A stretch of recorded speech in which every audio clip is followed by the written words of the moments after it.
Following Up is our new Without Borders podcast series where we explore the world of media through the eyes of journalists. Join us as we deep dive into journalists' careers, uncover their daily working lives, the priorities and challenges they're facing, and how they're adapting to today's changing media landscape. Each episode, the media specialists at Taito are putting journalists in the hot seat and delving into the topics and stories that they really care about and getting the inside scoop on best practice for media relations. Hello, and welcome to the first episode of Following Up. In this series, we interview some of Europe's most respected tech journalists and get to know them better and understand their vision of the media industry. In today's episode, we're joined by Mike Moore, Deputy Editor at TechRadar Pro, which is the business technology publication targeted specifically at B2B decision makers. Mike has worked as a technology journalist for over a decade, covering everything from cybersecurity to VR at the Winter Olympics. I'm Sophie, I'm Associate Director at Taito. Hi, I'm Pauline, Senior Consultant at Taito. And thanks for joining us today, Mike. Thank you for having me. Right, wonderful. Let's get straight into it. Please, could you give us a quick overview of TechRadar Pro as a publication and what your focus areas and audience are? Yeah, absolutely. So TechRadar Pro is, as the name probably suggests, the business and professional arm of TechRadar.com, which is probably best known as one of the world's leading consumer tech websites. So what we try to do is offer buying advice, top tips, and other kind of information for everyone who is at any stage of their business or enterprise journey, whether that's just having that initial thought of a startup, growing that business, and then building it out to become a successful enterprise. We offer news, features, contributed content, and lots of buying advice on every single piece of technology you could possibly want, whether that's security, whether that's hardware, cloud computing, and essentially everything else in between. Brilliant. And what does a typical day in your life look like as deputy editor? It's a tricky question because there isn't really ever such a thing as a typical day, if I'm honest. We are kind of split down the middle with myself and my managing editor. He handles a lot of the e-commerce focused content. So that's the buying guides, that's the reviews, that side of the business, whereas I focus on more of the day-to-day content. So primarily that's through news. We write around 10 to 12 news stories a day, but I also look after the contributed content side. So that's handling submissions from PR agencies and vendors all across the world. So a large part of my day is spent making sure that we have the right kind of content on the website, that it is looking lovely, it is all subbed, it's all reading correctly, but then also pushing it out on our social media networks, whether that's Twitter or LinkedIn, making sure that our content really reaches the audience that we want it to, and hopefully hitting on Google and reaching a much wider audience than that. Fantastic, thank you. So you've been at Future Publishing for 6 years, or more than 6 years even, and there's been a lot of change in the tech industry since then, and also in journalism overall. What have been the biggest changes to your role over those years? I think the simplest way to put it is that there's a heck of a lot more going on in tech these days, especially when it's business technology.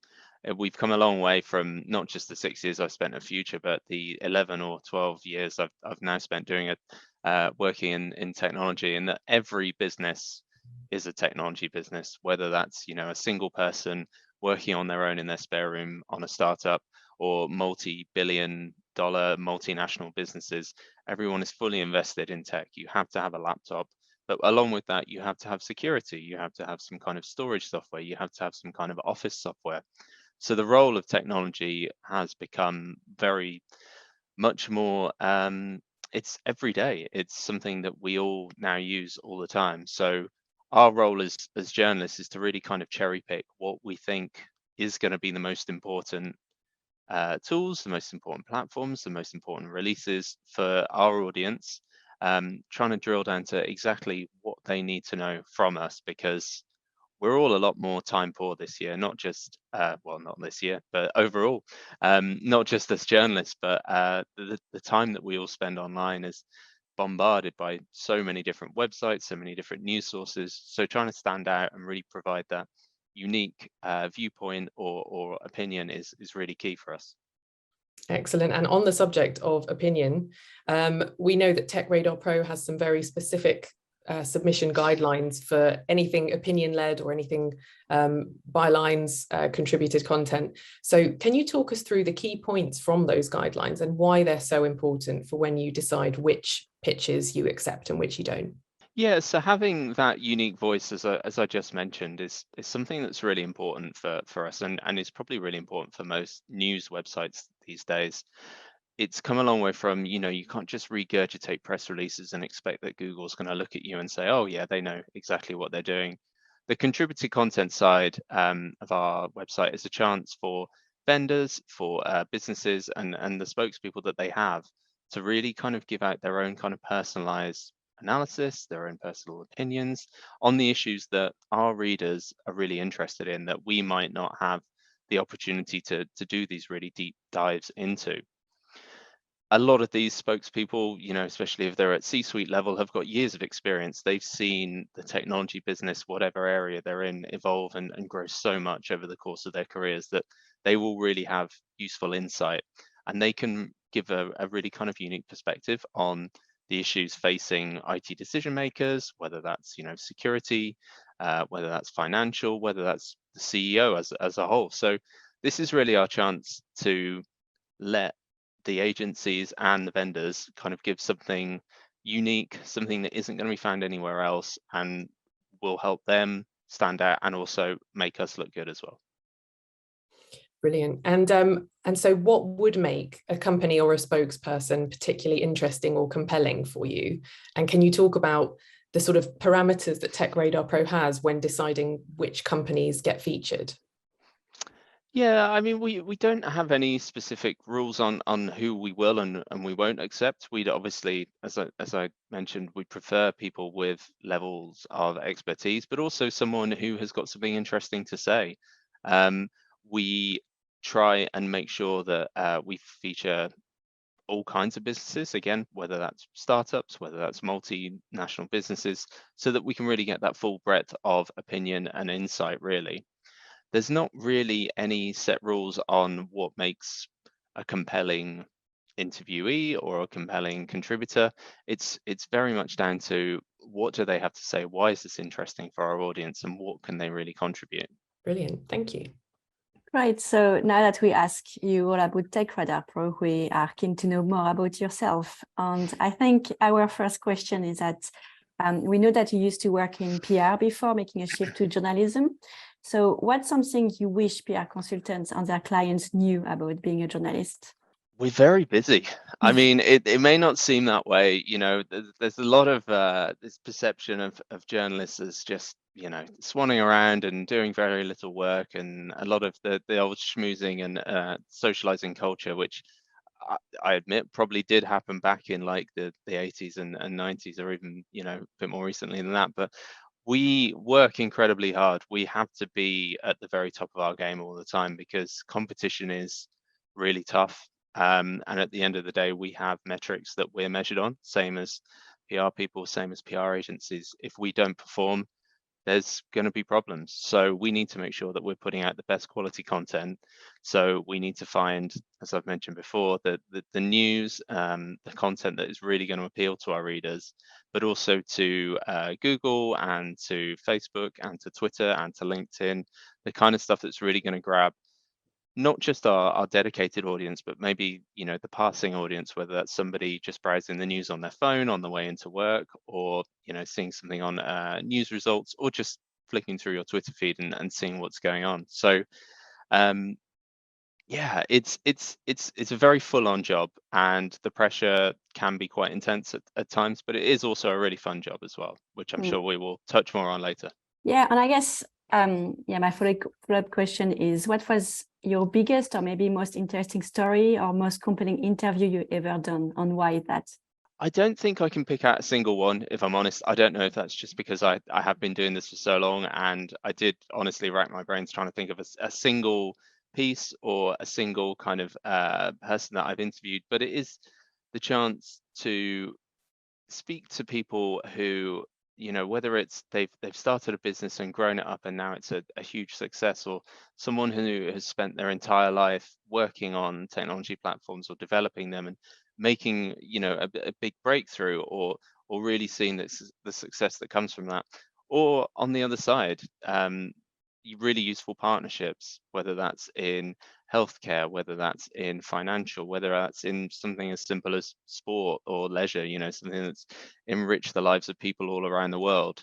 I think especially in the B2B field and in technology as well, a lot of the successes often get passed over in terms of, it's made the company this many millions of dollars or pounds or whatever. But the effect that, if you look at the platform we're using right now to do this very interview, without this and some of its other competitors, getting through the pandemic would have been very tricky for people all around the world. So just, I think, seeing the impact that technology has on people's lives and getting to tell that story is a really kind of key and an interesting thing for me. And looking ahead, which figure in tech or business would you love to interview? I mean, it's tricky again to pick out one. I think it would probably be someone again who's had their entire career in the technology space and has seen the field and the industry evolve so much over the years. I think someone like Satya Nadella would be fascinating to talk to. He's obviously had such a personal kind of journey from his upbringing and now helming the biggest technology company in the world.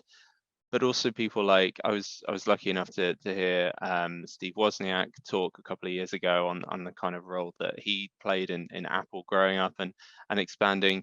But also there's people who might be slightly on the periphery of that. Again, I've been lucky enough to hear President Obama, speak on a couple of occasions about how his campaign and his day-to-day when he was president, the immense changes that technology played in that. He was one of the first people to really harness the power of social media when it came to politics, and then push through quite a lot of pioneering kind of technology innovation and legislation when he was president. Obviously, I'm never going to get to interview anyone like him, but I think again, it's very tricky to pick out one particular person. Yeah, I can imagine. And when you write an article, how important are statistics or data or like any research for your stories? Very important, to be honest. I mean, as someone who's worked on both sides of the fence, so to speak, and I'm sure a lot of your listeners, a lot of your viewers will be aware of how press releases work and what makes a good press release and what doesn't. So any kind of extra information, any kind of extra collateral almost makes it live a little bit more, to be honest. We are a global website. We don't just focus on the UK market. We don't just focus on the US. We have, I think at the last count, we had readers from around 190 countries out of the 200 or whatever there are in the world. So having global data, having global statistics is really important for us. It helps show that that there are these differences in different regions, and that can really affect strategy. It can really affect kind of the outcomes of certain releases or certain platforms. So having that extra insight is always really useful for us. So generally, the rule of thumb is the more the better. If you have it, send it to us. It could prove useful, even if we're not end up writing a news story on your particular release. We might keep it on file for something else in the future, for an opinion, for an analysis, or even for just backing up for extra comment or references in the future. Right. And what about events? Like, do you attend any events during the year, or maybe is there any that you perhaps avoid? It's events are tricky for us. We're a small team. So anytime we have somebody out of the office, it obviously puts a bit more of a strain on the rest of the team. When I first started in journalism, obviously I was at a far more junior level, so I had a bit more freedom in the time, so I could go to a lot more events. But when it comes to the big conferences, we are keen to go to them. It's a really good chance to, I guess, hear from the horse's mouth, the news coming out, speak to spokespeople who we might not have access to on a kind of day-to-day basis just in the UK. So we find them really useful. In my role at the moment, as I said, I've got so many plates spinning that it is quite tricky for me to get out to one of these multi-day Las Vegas conferences, but we try and hit a lot of the big ones, certainly, whether that's AWS, whether that's Salesforce, Cisco, the companies that we really focus on and the ones that our readers are really interested in. And we do see a lot of engagement around them. So for example, a company like AWS has so much news coming out in the space of 3 or 4 days, however long their reInvent show goes on, that it's really useful for us to just really collate it all together and present it in a way that our readers will know. But that's not to say we wouldn't go to UK specific events. If there's a hook, if there's the chance to speak to somebody interesting, if there's the chance to hear news fairly early on, then we're definitely keen to, because if nothing else, it's a good chance to get out, it's a good chance to meet people, and it's a good chance to show that TechRadar Pro is here. We are a brand that you need to be engaging with, and we're really keen to do more. One of the worst things about my job is that we have to say no to lots of events, unfortunately, and that's even true for the really big technology showcases. Stuff like CES, MWC can be quite tricky for us because there's just so much going on, and even if we're able to send one person, it's really tricky to track down what stories are they going to write from this that isn't going to mean that they're just non-stop typing and then running around all the halls of the FIRA or the LVCC or the Mandalay Bay or wherever. So it's about balancing the workload with the expectations of what can we, going back to that point again, of what can we provide for our readers that they're really going to be interested in. What's your view on invites to attend events organized by PR professionals and their clients? Like, what will make an event worthwhile for you to go to? I think, as I said, the chance to kind of speak to unique or different spokespeople than we normally would, the chance to hear news perhaps early on, get stuff under embargo, that always helps as well.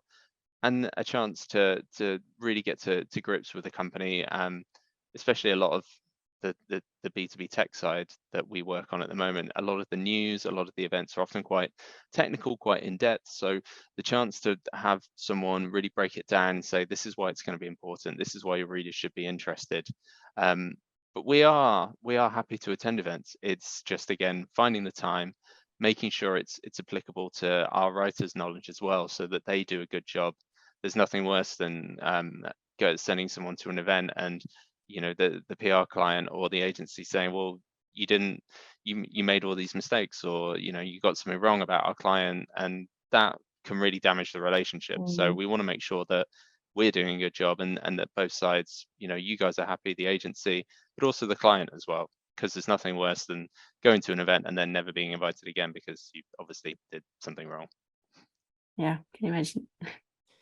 Brilliant. So just moving on to a few questions about how PR people and journalists can work better together, and just some best practices for that relationship. What advice would you give to young people in PR who are just starting their careers, given that you've got experience on both sides? I think doing your research is absolutely critical. From my own personal point of view, when I started, I was nowhere near an expert in technology. I was straight in working at a small, very niche, very focused PR agency, working with some really technical clients, people who worked in the data center space, in cloud computing, cloud storage. So you had to learn really fast what a lot of the news, what the kind of core messages of the news actually was. Because if you called up a journalist and hey, I had your whole spiel about this is, the new release, this is why it's great, and they asked you a question that threw you off guard, that could instantly kind of make the journalist go, well, maybe I'm not going to, because they don't really seem to know what they're talking about, so maybe it's not worth me doing. Granted, you can obviously say, you can hold your hand up and say, I don't know the specifics of that, I will ask my client and get back to you. But it really does show sometimes, even if it's just on an email, if it's, hi, Mike, here's some news from my client. Here's why I think you might be interested. I saw you wrote about this, or I know that TechRadar Pro is doing a big focus on this at the moment. Just doing that extra bit of research, even if it's only 5-10 minutes looking at what we've written about in the past, what I've written about, what our kind of personal interests are, it will really make you stand out. I get around 500, 600 emails a day. I do try and read all of the non-spam ones. So it is really critical to kind of catch the attention of whoever's reading your email straight away. Whether that's a good subject line, like I said, whether it's a good opening sentence, or just, yeah, putting in that little extra personal touch will really, really help. Lovely. And so at Taito, many of our clients have what we call our golden circle of key journalists that are most important to whichever client it is. But is there an equivalent on your side? And is there a sort of golden circle of trusted PR people and the companies that they work for that you regularly reach out to for stories? I don't think it's quite as grand as a golden circle, so to speak, but I'm in quite a privileged position in that I have spent quite a few years in the industry, and I have kind of built up friendships, I've built up relationships with people in different companies, different industries. So if I am ever in the situation where I need clarification, or if I need a bit of extra context, or somebody to comment on a news story, I'll know that I can go to this person and they might be able to put me in touch with a spokesperson. Or if there's a big event coming up and we're looking at sending someone, then we can drop someone a line and say, what's going on this year with such and such event? Are you sending any media? That sort of thing. But there's I think, to be perfectly honest, there's so much movement in the PR industry. People move to different roles, they get promoted, they move to a different agency, and companies move as well. Like it's really important for us to be keeping up to date with who works with who's working on what client, whether that's individually or agency wise. So it's all about building those relationships just generally, because even if people move to a different agency, hopefully they'll remember you and send you an email when they settle in. But yeah, there's definitely not, we would never exclude anybody, agency or individually, because you never know when that relationship's going to really pay off and be important. Yeah, absolutely. And so could you please summarize one of the more negative interactions or pitches that you've had from a PR professional, and why it was such a flop? And on the other hand, also, could you please summarize the best way someone in PR has approached you and why that worked so well? I think, to be honest, given, as I said, the amount of emails I receive a day, the thing that always stands out, and again, I'm not going to call out one individual particular example, but just not sending out an email just for the sake of an email. There's no way that I'm going to cover. So to use a couple of recent examples that we've had in over the last couple of days, I'm never going to cover Rapunzel is now the new favorite Disney princess among Americans aged 18 to 35, or I'm never going to cover lawnmower deals or Father's Day promotions. But the amount of unnecessary or kind of just unrelated emails to what we get, to what we cover is incredible, to be honest. It happens on a daily basis. And then it's the follow-up emails as well. It's obviously from an agency who've been told to email as many journalists as possible and then follow up and try and secure as many pieces of coverage as possible. But the chasing emails, when it's clearly something that we will never cover in a million years, it might be as simple as, oh yeah, this might have worked for the main TechRadar website, and if you hadn't been so pushy, I might have forwarded it onto them and seen if they could do anything. But following up on an email within like the first hour or 2 hours is really not something that we like very much. Similarly, pitching on social media, that's normally a bit of a no-no. Sorry, unless I know the person quite well or quite closely. I think sending a Twitter or a LinkedIn or even an Instagram message is not ideal, and it's something that is going to damage the relationship, because I'm just instantly going to think, well, I'm never going to speak to that person if they're going to step over the line, so to speak. But when it comes to some of the smartest ways, I think, like I said, doing that extra bit of research, finding that little bit of a personal touch, even if it's just something as simple as, I know you like writing about this, I know you're a fan of sports, I know you're a fan of the theatre, that sort of thing. So maybe there's a little link here, maybe there's something we can do with that. But also, I know you have written a lot about this on the past, so taking that extra couple of minutes and just taking care is something that's really going to stand out. Brilliant. And just a really practical one, what is the best time to reach you? There isn't really a best time, to be honest. The way we work on a kind of day-to-day basis is that we come in first thing in the morning, and we'll normally have a news list done within the first half an hour to an hour, whether that's going through all of the news that's broken overnight from the US or from Asia, going through RSS feeds, or even just looking through our email inboxes. So first thing is ideal because then it will get put up straight away. But there's no reason why we wouldn't cover something that is breaking throughout the day and is just sent to us as and when it happens. We see a large spike in our audience around 2 p.m. in the afternoon and then 5 p.m. in the afternoon as the East Coast and the West Coast of America come online and wake up. So if we can get breaking news or something that's really applicable for those markets up straight away or as soon as possible, then there's a really good chance that we can get in front of Google and get more engagement and a bigger audience there. But yeah, it's not to say that we would never publish anything that you send to us at midday or 4 o'clock in the afternoon. It's just about finding the right time for us to publish it as well. And what about in terms of topics? Are there any stories or topics you really wish were being written about more that you don't think we've even scratched the surface of yet? I think and we are starting to see it a little bit more. There's a lot to be said about sustainability. Obviously, the impact of the technology industry on the world as a whole is being highlighted a little bit more, whether that's emissions generally or the amount of energy that data centers use. It's something that a lot of the bigger companies are starting to wake up to, whether that's big enterprises like Microsoft or AWS or Google, but we're not quite seeing it drip down a bit more for not smaller companies per se, but the companies that it's just good to know that other industries, other enterprises are really putting this effort in as well, because it's something that we all do need to be paying a lot more attention to. So I think there's definitely more that can be said there.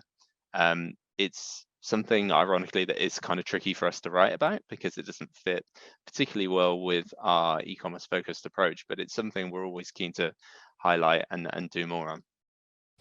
And what about the other end of the spectrum, a topic that is you feel done to death and that you wish you'd never have to hear about again?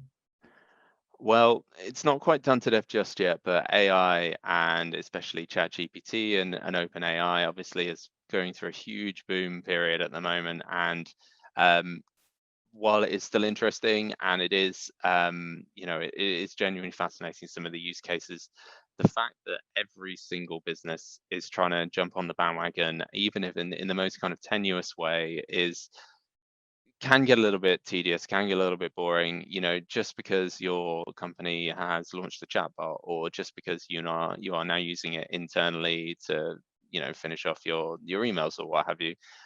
It might not be interesting enough for our audience because, to be honest, they're probably already using it themselves.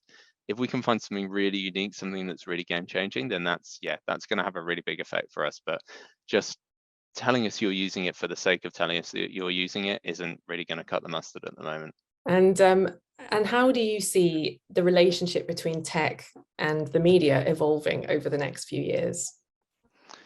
I think it's going to be really interesting, not just for the fact that I've just talked about generative AI and ChatGPT and tools like that. We're already seeing quite a few big publishing houses starting to use those sorts of technologies, even if it's for kind of the equivalent of menial tasks when it comes to journalism. So whether that's on the commercial side or whether that's filling in newsletters, that sort of thing. I think there's really going to be a bit more focus on exactly what journalists and what the media can provide, and going back to the unique opinion or analysis that human beings can provide, because at the end of the day it is going to look really good for PR agencies and your clients if you do get 100 pieces of coverage, but if they're all rewritten press releases done by an AI bot, how valuable is that really? Because people reading that, whether they're on the way to work or just scrolling the news or, catching up after a long day, it's not really going to have the same value as something that's been written by a human who has the authority, who has the knowledge of the space, and can really give that kind of unique perspective. So there's still a lot to be done, and I wouldn't want to call it either way, but I think there is space for coexistence between the two. And hopefully there is still space for media as a whole. Obviously, the number of, especially in the technology industry, the number of publications, the number of titles has dwindled quite a lot over the last few years. So hopefully we can keep going. Hopefully there's still going to be a really kind of robust and competitive market as well, because at the end of the day, that's what people want to read about. So yeah, hopefully we can keep going and stay strong. Brilliant. Thank you very much, Mike. That wraps up our questions. Thank you again for giving us an insight into your world.